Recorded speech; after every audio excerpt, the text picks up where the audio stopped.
कंवारी ननद। अंजलि की उम्र लगभग 30 साल हो चुकी थी। वो एक स्कूल में टीचर की जॉब करती थी। अंजलि के घर में उसकी माँ के अलावा उसका छोटा भाई और भाभी भी रहा करते थे। 30 साल की उम्र होने के बाद भी अंजलि की अब तक शादी नहीं हुई थी। इस बात को लेकर अंजलि की माँ रुक्मिणी देवी काफी परेशान रहा करती थी। माँ, मैं स्कूल जा रही हूँ, जरा मेरा टिफिन तो दे दीजिए। अब क्या पूरी जिंदगी मैं तुझे टिफिन बना कर देती रहूंगी? अरे कुछ सोचा भी अपने बारे में या बस ऐसे ही? क्या माँ, सुबह सुबह फिर वही बातें लेकर बैठ गई। माँ गलत क्या कह रही है अंजलि दीदी, इतनी उम्र हो चुकी है आपकी, माँ कब तक आपकी सेवा करती रहेंगी? भाभी, मैंने माँ को कब कहा कि मेरी सेवा करो? वैसे भी अपना टिफिन मैं खुद तैयार कर लेती हूँ, बस टेबल से उठाकर देने को ही तो कहा था।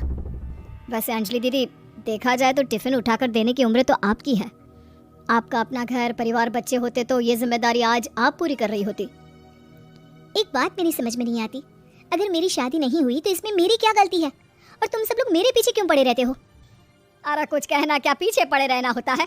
अपने छोटे भाई को देख, तुझसे 3 साल छोटा है लेकिन 2-2 बच्चे खेल रहे हैं आंगन में। मुझे आप लोगों की कोई बात नहीं सुननी, जा रही हूँ मैं, और आप में से किसी को मेरा कोई काम करने की जरूरत नहीं है, मैं खुद संभाल लूंगी। इतना कहकर अंजलि वहां से चली जाती है। शाम को जब अंजलि अपने स्कूल से लौटकर घर वापस आती है तो उसने देखा कि पड़ोस वाली निर्मला चाची वहां पर बैठी हुई थी। क्या बात है अंजलि बिटिया, नौकरी करके वापस आ गई? जी चाची जी, कैसी हैं आप? मैं तो ठीक हूँ बेटा, तुम बताओ शादी के बारे में कुछ सोचा या नहीं? अरे रहने दीजिए ना, इससे तो शादी की बात करना ही बेकार है। कुछ भी कहो तो गुस्सा करती है, बात बात पर आंखें दिखाती है।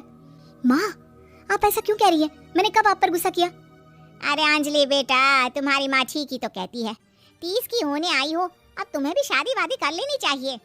चाची जी, आप तो ऐसे कह रही हैं जैसे शादी करने से मैंने मना किया हो। रहने दीजिए निर्मला चाची, हमारी अंजलि दीदी को अभी तक उनकी पसंद का दूल्हा नहीं मिला ना, इसीलिए वो शादी नहीं कर रही। भाभी, ऐसी कोई बात नहीं है। अरे तो फिर क्या बात है? तुम्हारी माँ ने तुम्हारे लिए इतने रिश्ते ढूंढे लेकिन तुम्हें कोई पसंद ही नहीं आता। क्या है ना चाची जी, हमारी ननद रानी नौकरी जो करती है ऐसे ही थोड़ी ना किसी को पसंद कर लेंगी। अरे भाई, नौकरी का घमंड है तो बात अलग है, कोई और बात हो तो बताओ, कोई रास्ता निकाला जाए। नहीं नहीं चाची जी, कोई बात नहीं है, बस मुझे अभी तक अपनी पसंद का कोई मिला नहीं है। सुन लिया आपने, इस लड़की के तो पर निकल आए हैं और इतनी उम्र में अपनी पसंद का कोई मिलेगा भी नहीं इसे। माँ, आप मेरी शादी को लेकर हमेशा मुझे ताने क्यों मारती रहती हैं? अपनी माँ की बातें तो ताने लगती है। ताने हैं? बताओ, मैंने कुछ गलत कहा क्या? देखो, ये सब छोड़ो, मेरी दूर की बुआ का बेटा है, उसकी अभी शादी नहीं हुई है, उम्र होगी कोई 34-35 साल। आप कहें तो बात आगे बढ़ाऊं?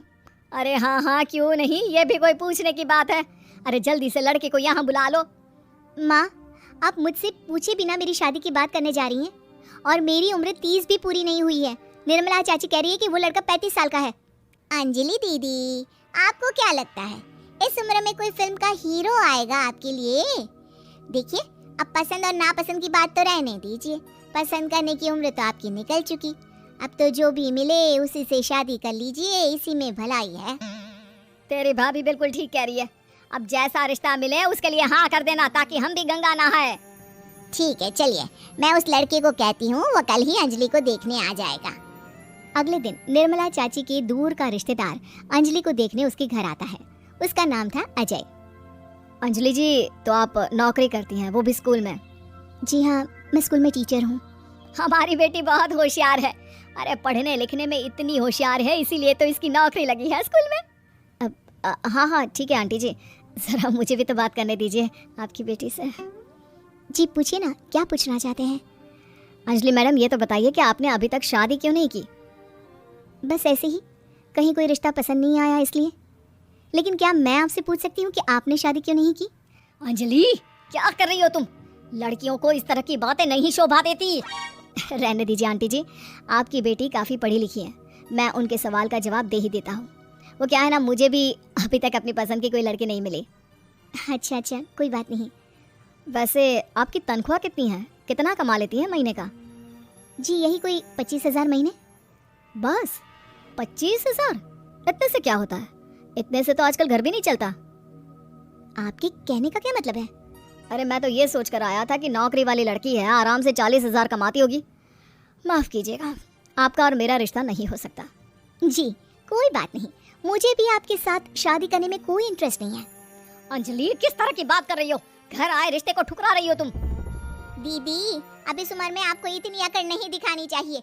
अच्छा खासा रिश्ता हाथ से निकल गया, कहीं ऐसा ना हो कि जिंदगी भर कुंवारी ही रह जाओ आप। कुछ दिन और ऐसे ही निकल जाते हैं और अंजलि की शादी कभी नहीं होती। अंजलि के परिवार वाले बिंदास उसे ताने मारते रहते हैं, लेकिन अंजलि एक बड़ी नौकरी की तैयारी करती है और उसमें सिलेक्ट होने के बाद अंजलि को एक बहुत बड़ी नौकरी मिल जाती है। अब तो दीदी के नखरे और भी ज्यादा बढ़ जाएंगे भाई, अब तो इतनी बड़ी नौकरी जो लगी है, अब इनकी शादी होने से रही। माँ, मुझे नौकरी के लिए दूसरे शहर जाना पड़ेगा। आप जानती हैं ये बहुत बड़ी जॉब है और इसमें पैसे भी बहुत ज़्यादा मिलेंगे। अच्छा, कितने पैसे मिलेंगे बेटा? माँ मुझे हर महीने 90,000 सैलरी मिलेगी। क्या? अरे वाह वाह, ये तो बहुत अच्छी बात है। लेकिन फायदा क्या? कितने भी पैसे मिले, शादी तो हुई नहीं ना तुम्हारी। अंजलि नौकरी करने के लिए दूसरे शहर में चली जाती है और जब कुछ महीनों के बाद वो वापस घर आती है तो उसे अपने पति के साथ देखकर उसके घर वाले हैरान रह जाते हैं। अरे अंजलि, तूने शादी कर ली और हमें बताया तक नहीं। और दामाद जी करते क्या है? इतनी बड़ी कार है उनकी। माँ मैं आपको सब कुछ बताना चाहती थी, लेकिन आप सबके ताने सुनकर बहुत दुखी हो गई थी और इसलिए मैंने अपनी पसंद से शादी कर ली। मेरे पति मेरे साथ ही ऑफिस में नौकरी करते हैं और बहुत बड़े अफसर हैं।